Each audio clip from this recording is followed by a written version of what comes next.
The College Football Championship game tonight in Atlanta, and the president will be there.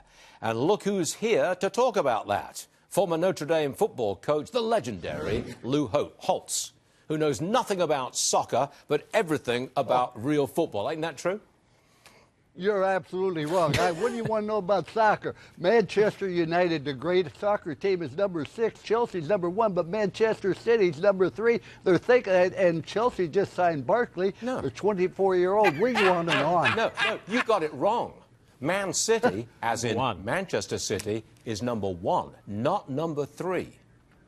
Well, that just happened because the last time I looked, they were number 3. No, it didn't. I love him. I'll tell you what, we'll move on, shall we? Let's move on. Right.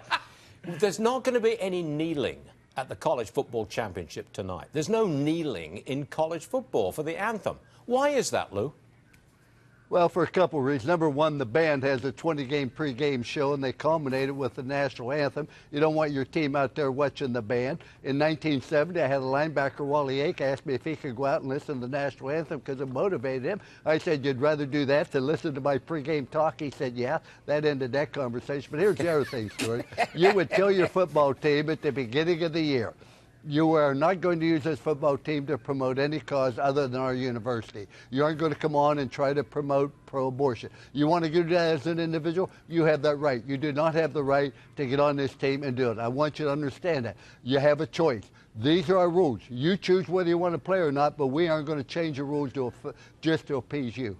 I think the president is on a tour today. Tennessee, speaking to farmers, Atlanta at the college game. I think he's going over the heads of the media, over the heads of the swamp, going straight to his base, and he'll be popular. What say you? Oh, I definitely think that he does appeal to it. The thing I always ask, Stuart, is why? Why does Trump tweet?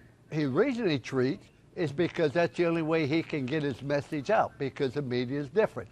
Then you ask, well, why was the Russian collusion? Why do we have this problem now with his mental stability? You ask why. The only thing I can figure out is the insurance policy was we cannot afford to let them find out all the things that we have been doing wrong against the people. We can't let that come out. You go look at it, you just say why. Somebody explain to me, why is the media against Trump? Why is the Democrats obstruction? I don't know why. I can just say, common sense. It's because, there must be something they're trying to hide. It's because we've never had a president like this before, ever, not even close. We've never had a president who uses this kind of abrasive language in public. We've never had someone who counterpunches so heavily against any critic. And the elites, they don't know what to make of it. They hate it. Okay, but let me ask you this. Oh, he just started that after he became president? He was elected because of that. I mean, he did this before. It isn't like a, oh, surprise, surprise. I didn't know he was going to be like that. Do you like it? You know, what happens in politics so many times with Republicans? When somebody says something negative, they just brush it off. They don't respond. He's not that way. He's a fighter. You say something to him, he's going to come back. You attack his family, he's going to attack you twice. It's not like we didn't know this was going to happen when he was elected. And he wasn't elected because of the Eastern Shore or the West Coast. He was elected because of the rural people. And I happen to be from a rural area in Ohio, the flyover land, and all you want to do is raise your family, have a beer, play in the soccer or baseball game, and have fun. But no, they don't want the country coming in and telling you how to run your lives. I just want to wish you a happy birthday. I believe you turned 81. I think it was Saturday, if I'm not mistaken.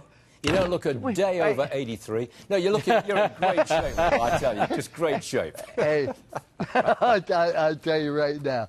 And thank you for that. I really needed that. I know you did. Lou, you can come back on this show anytime you like, sir. It's always a pleasure. Thanks very much, Lou.